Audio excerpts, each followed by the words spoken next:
নতুন সূর্য নতুন একদিন অফুরান সম্ভাবনা নিয়ে এসেছে ২০২৬ সাল। খ্রিস্টীয় বর্ষপঞ্জির নতুন এই বছরের সবচেয়ে বড় রাজনৈতিক ঘটনা ফেব্রুয়ারির জাতীয় নির্বাচন। এই নির্বাচনের মধ্য দিয়েই ভোটাধিকার, গণতন্ত্র আর সুশাসন ফিরে পাওয়ার আশা দেশের মানুষের। এই আশার সঙ্গেই জড়িয়ে আছে ৭১ আর ২৪-এর গণ অভ্যুত্থানের স্বপ্ন পূরণের প্রত্যাশা। আর সাধারণ মানুষ চান শান্তিপূর্ণ স্বাভাবিক জীবনের নিশ্চয়তা। আদিত্য আরাফাতের প্রতিবেদন।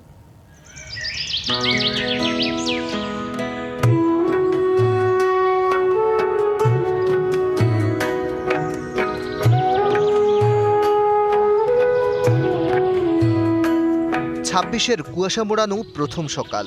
ক্যালেন্ডারের পাতায় একের পর এক বছর পার হলেও সূর্য ঠিক আগের মতোই উদিত হচ্ছে, আর দিনে অস্তও যায় ঠিক একই ধারায়। বয়োজ্যেষ্ঠ নাগরিক রিকশা চালক মঞ্জুর আলীর জীবনও তেমনই। দিন যায়, বছর যায়, ভাগ্যের চাকা ঘোরে না। ৩ দশক ধরে রিকশার প্যাডেলেই তার সংসারের হিসাব বাঁধা। আমরা যে রিকশাওয়ালা সেই রিকশাওয়ালাই থাকলাম। নতুন বছরে প্রত্যাশাও তার খুব সাদামাটা। পরিবারের জন্য ডাল ভাত জুটলেই তুষ্ট ৬৫ বছর বয়সের মঞ্জুর আলী। আমরা ডাল ভাত খেয়ে বাঁচতে চাই এবং আমাদের যে সরকার আসুন না কেন, আমরা যে রিকশা চালাই আমাদের ছিনতাইকারীর থেকে আমরা ভালোভাবে চলতে পারি সেইটা প্রত্যাশা করি।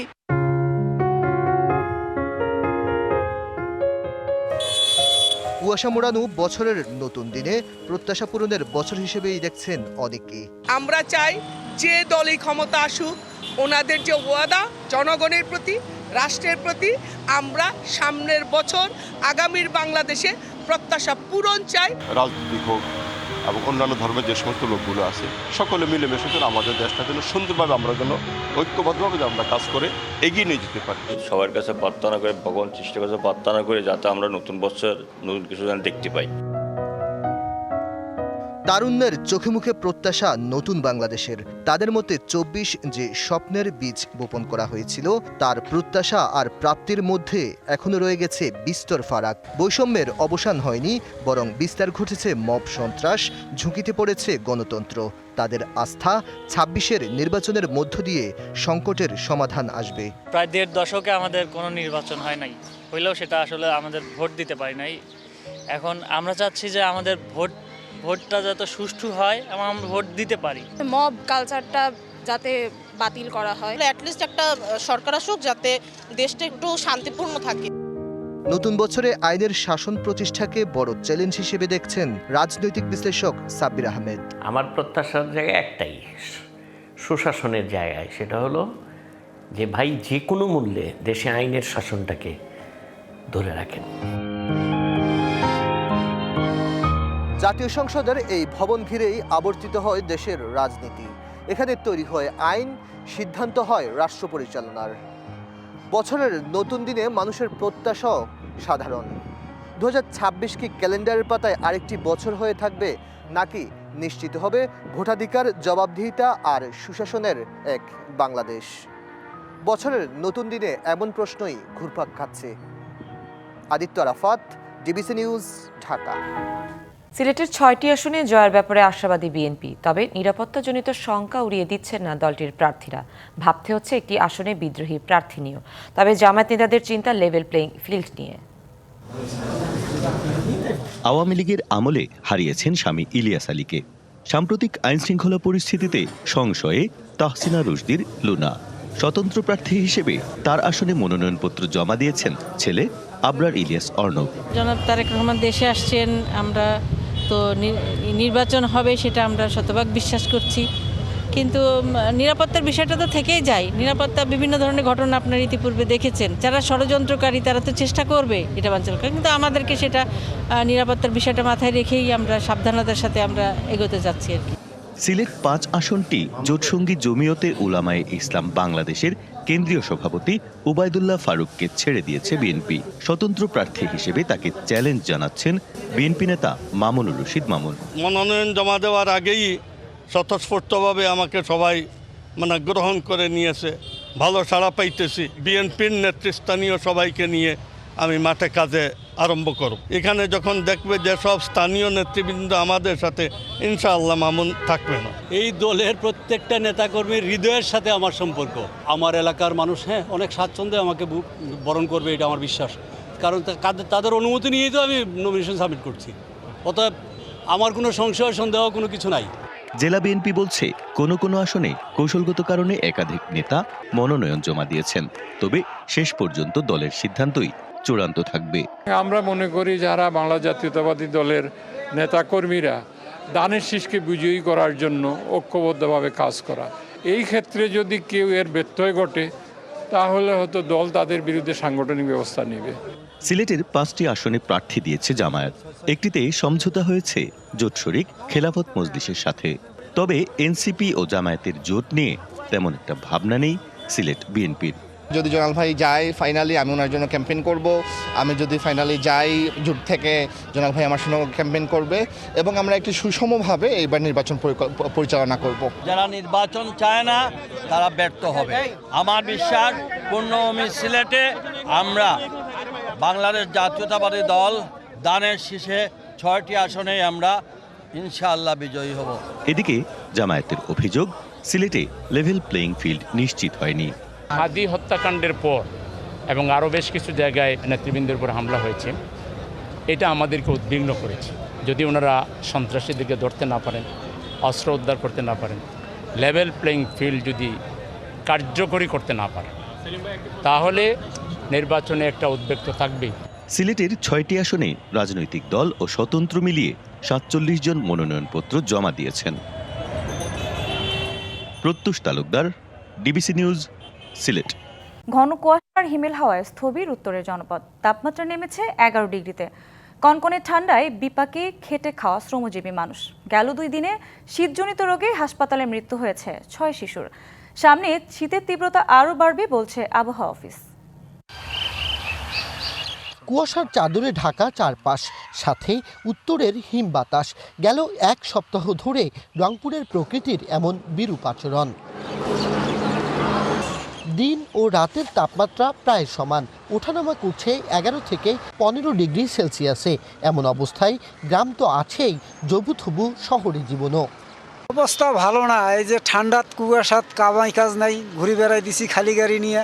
মানুষের দৈনন্দিন যে কাজ, সে কাজও মানুষ করতে পারছে না। সন্ধ্যার পর আগুন ছাড়া কেউ বাইরে থাকতে পারতেছে না। কুয়াশা, শীত, এই কারণে আমরা মাটির পা ধুইতে পারিনি। আমরা কাজে আছি, কি পেটের জ্বালা, জ্বর, কাশ, সর্দি, মাথা ব্যথা এগুলো আছে। তীব্র শীতে ভোগান্তিতে খেটে খাওয়া মানুষ, সাথে পাল্লা দিয়ে বাড়ছে শীতজনিত রোগ। গেল 2 দিনে রংপুর মেডিকেলে শীতজনিত রোগে আক্রান্ত 6 শিশুর মৃত্যু হয়েছে। বর্তমানে চিকিৎসাধীন 350-রও বেশি শিশু। মোটামুটি 17টা আমাদের শীতজনিত আর কি, অর্থাৎ নিউমোনিয়া, শ্বাসকষ্ট, কাশি, এইরকম 17টা গেছে। আমাদের বাচ্চা অসুস্থ হয়ে যাচ্ছে বেশি করে। এই বাচ্চা কোনো সুস্থ হচ্ছে না। এই ঢাকা থেকে রংপুর, রংপুর থেকে ডিমলা, এইভাবে আমরা চলতেইছি। আবহাওয়া অধিদপ্তর বলছে সহসা বাড়ছে না তাপমাত্রা, নতুন করে শৈত্যপ্রবাহের পূর্বাভাস তাদের।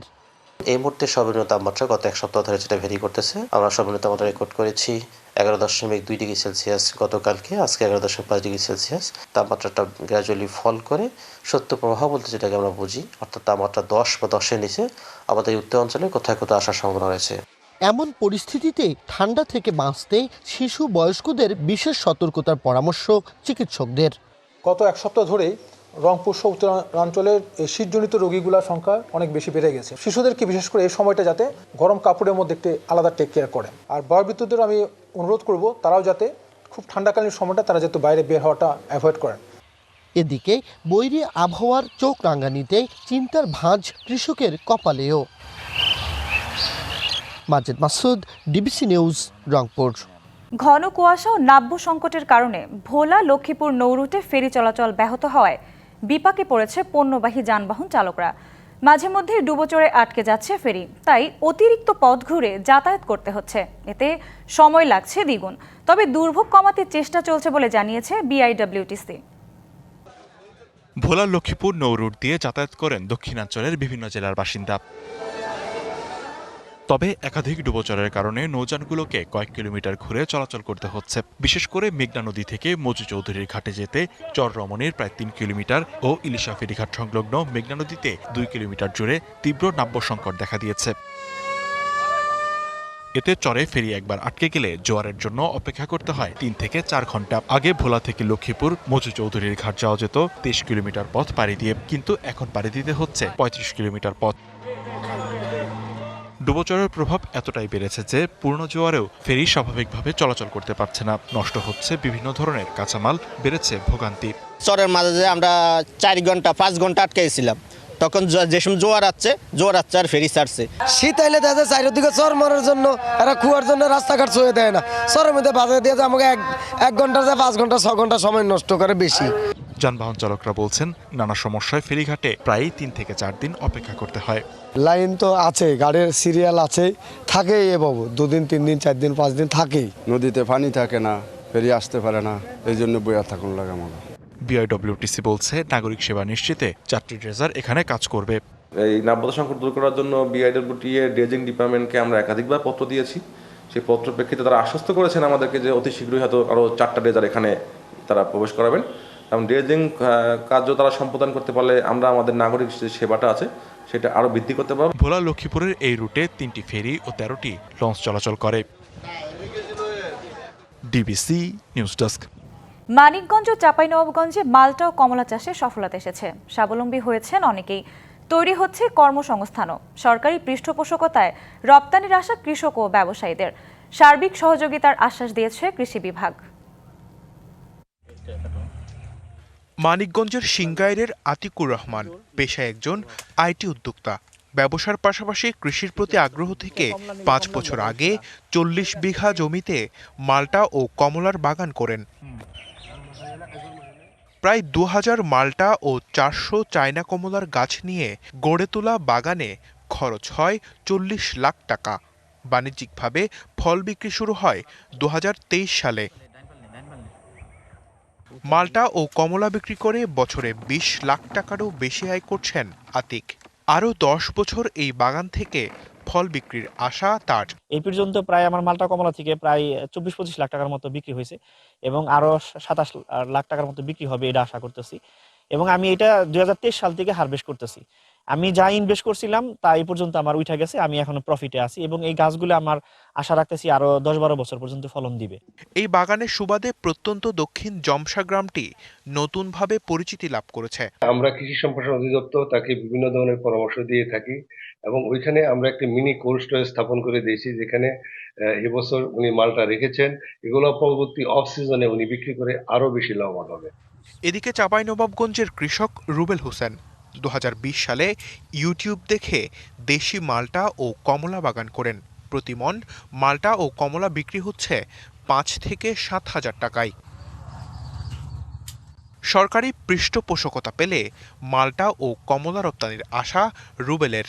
ইউটিউবে বিভিন্ন জায়গায় আপনার বাগান আমি দেখেছি, ভিডিও দেখেই আমি আর কি বাগান 2020 সালে চিন্তা ভাবনা করে 20 সালে আমি শুরু করলাম, বাগান লাগাইলাম। পুরা ইনভেস্ট আর কি উঠে গেছে আমার। ওঠার পরে আমার সিজনে একটা বছরে আর কি যদি 20 লাখ খরচ হয় আমার এখানে, তা আমার প্রফিট 40-50 লক্ষ টাকাই হয় আর কি। মাল্টা ও কমলা চাষ বাড়ানোর পাশাপাশি কৃষকদের সহযোগিতার আশ্বাস কৃষি বিভাগের। আমাদের নাচল উপজেলাতে বেশ কিছু উদ্যোক্তা গড়ে উঠেছে, রুবেল হোসেন তার মধ্যে অন্যতম। আমরা তাকে সহ আরো উদ্যোক্তাকে নিয়ে আমরা এই মাল্টা এবং কমলা উৎপাদন বাড়ানোর জন্য আমরা এই উপজেলাতে চেষ্টা করছি। আতিক ও রুবেলের সফলতা দেখে মাল্টা ও কমলা চাষে আগ্রহী হচ্ছেন অনেক তরুণরা। Sanjidul Alam, DBC news desk. Begum Khaleda জিয়ার প্রয়াণে শোকের প্রভাব পড়েছে কক্সবাজারের পর্যটনে। বছরের শেষ সূর্যাস্ত দেখতে এবার উপস্থিতি তুলনামূলক কম। হোটেল কক্ষের আগাম বুকিং বাতিল করেছেন অনেক পর্যটক। সৈকতে ছিল না কোনো উন্মুক্ত অনুষ্ঠান, এমনকি যেসব হোটেল মোটেলে ঘরোয়া অনুষ্ঠান ছিল তাও বাতিল করা হয়েছে।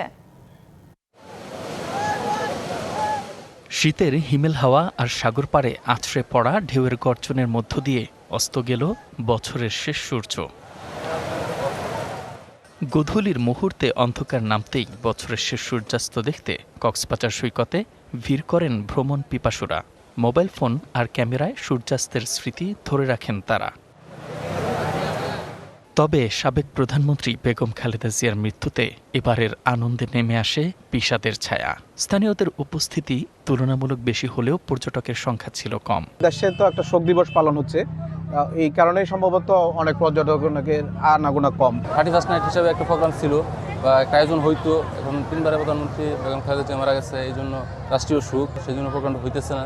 অনুষ্ঠানটা বড় কথা না, বড় কথা হচ্ছে যে মানে সাগরের পাড়ে এসে বসে থাকা, সবাই মিলে উপভোগ করা, এটাই অনেক আনন্দের। বিগত বছরের মতো এবারও সৈকতে কোনো উন্মুক্ত অনুষ্ঠান হয়নি। 29শে ডিসেম্বর পর্যন্ত প্রায় 80% হোটেল কক্ষ বুকিং থাকলেও 3 দিনের শোক দিবস ঘোষণার পর অনেকেই তা বাতিল করেন। হঠাৎ বাংলাদেশের সাবেক প্রধানমন্ত্রী বেগম খালেদা জিয়া মারা যাওয়ার পরে কক্সবাজারের সবগুলা হোটেল মোটেলের যে আয়োজন ছিল সবগুলাই বাতিল করা হয়েছে। পর্যটকরা একদিকে শোকাহত এবং কক্সবাজারে যে অনেকগুলো বুকিং ক্যান্সেল হয়েছে। এদিকে জাতীয় শোক দিবসের ভাবমূর্তি রক্ষার পাশাপাশি ঘুরতে আসাদের নিরাপত্তা নিশ্চিতে ব্যবস্থার কথা জানিয়েছে টুরিস্ট পুলিশ। 31st নাইটকে কেন্দ্র করে কোনো ধরনের উৎসবের জন্য আয়োজন না করে এটা রাষ্ট্রীয় ভাবমূর্তিকে মানে নষ্ট করে এবং আজকে শোক দিবসের ভাবমূর্তিকে যেন নষ্ট করে, এই জায়গাটা থেকে আমরা সবাই নিরুৎসাহিত করি। পর্যটন সংশ্লিষ্টদের আশা, নতুন বছর উপলক্ষে বৃহস্পতিবার থেকে বাড়বে পর্যটকের পদচারণা। DBC news desk. 67টি আখমারাই মৌসুমের মধ্যে 49 মৌসুমেই লোকসান। 656 কোটি টাকারও বেশি ঋণের বোঝা মাথায় নিয়ে চলতি মৌসুমে আবারও আখমারাই কার্যক্রম চলছে। এই চিত্র জামালপুরের জিল বাংলা চিনিকলের। সিন্ডিকেট, চাষিদের হয়রানি, আখ সংকট সহ নানা জটিলতায় বছরের পর বছর লোকসান দিচ্ছে মিলটি। কর্তৃপক্ষ বলছে চিনিকলের লভ্যাংশ দিয়ে এত বড় ঋণ পরিশোধ করা সম্ভব নয়, তবে লাভ বাড়াতে পদক্ষেপ নেওয়া হয়েছে। পাকিস্তান ও নিউজিল্যান্ডের যৌথ কারিগরি সহায়তা ও অর্থায়নে 1958 সালে জামালপুরের দেয়ানগঞ্জ উপজেলায় কারখানা সহ 150 একর জমি নিয়ে প্রতিষ্ঠা করা হয় Zeal Bangla Sugar Mills. 1016 metric ton আখমারাই এবং 10,150 মেট্রিক টন চিনি উৎপাদন ক্ষমতা সম্পন্ন সুগার মিলে প্রথম আখমারাই কার্যক্রমের যাত্রা শুরু হয় 1958-59 মৌসুমে। 1972 সালে জিল বাংলা সুগার মিলকে রাষ্ট্রায়ত্ত প্রতিষ্ঠান হিসেবে ঘোষণা করা হয়। যাত্রা শুরুর পর 67টি আখমারাই কার্যক্রম সম্পন্ন হয়েছে, এর মধ্যে লোকসান 49 মৌসুমে। বর্তমানে জিল বাংলা সুগার মিলের ঋণের পরিমাণ দাঁড়িয়েছে 656,75,72,365 টাকা। 7-8 মাস মিল বন্ধ থাকে একটা বাই প্রোডাক্ট করার জন্য, তাহলে আমার শ্রমিক কর্মচারী মানে লাভবান হবে। সরকার আমাদের প্রতি আরো সহযোগিতা একটু করে আর অন্য কোনো প্রোডাক্ট দেয়, তাহলে আমাদের মিলটা ঠিক মতন চলবো। 3-4 মাস চাকরি করে আমাদের পোষায় না।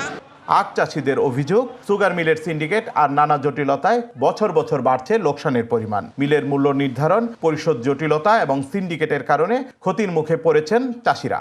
আমাদের পুঁজির সমস্যা, কুশের রেট কম। সকালে গাড়ি আসলে পরে যদি একটা গাড়ি আখ নিয়ে আসা যায়, সেই গাড়ি মনে বের হতে হতে সন্ধ্যা বা রাত হয়ে যায়। মিলের যে পাওয়ারগুলো আসে এটা আলাদা একটা ব্রিজ করে দেখ, আমাদের একটা ব্রিজ করে দেখ, এটা হলে পরে আমরা মোটামুটি সন্তুষ্ট।